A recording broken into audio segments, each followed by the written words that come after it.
Някой път и аз, да.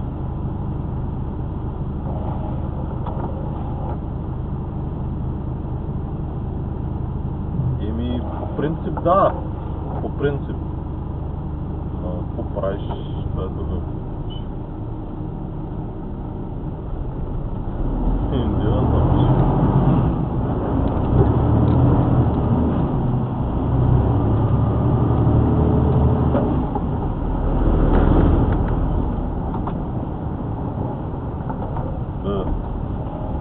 Не знам, трябва да питаш менеджера горе в офиса, човек, той да ти ги обясни тия работи.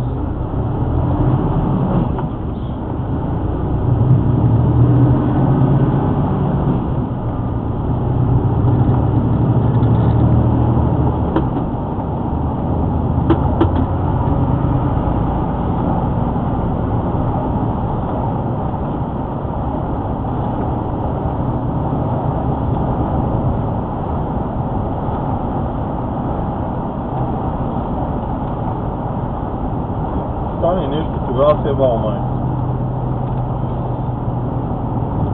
Сега не знам дали те разправих за един в Бирмингам преди няколко месеца, където го уби един камион, като даваше на заден.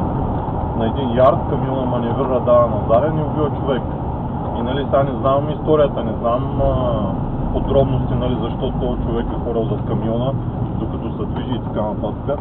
Обаче полицаите, като дойдали, като почна да правят разследване, и казали, нищо няма да изкарвате, нито тахографски карти.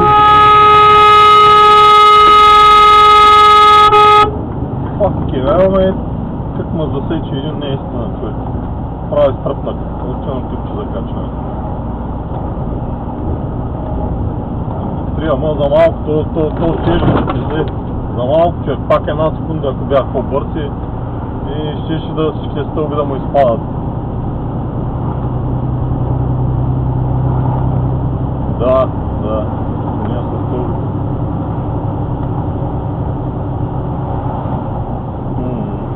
Аз между другото бях качил едно клипче веднъж и отдолу на клипчето беше, че тия с стълбите винаги бързат и настъпват гъста в кръговите, за да могат да направят инцидент.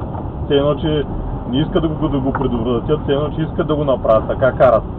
Така пише за клипчето, нали, и един с една стълба, как натиска гъста, един камион го блъска и направо го обръща като малка играчка.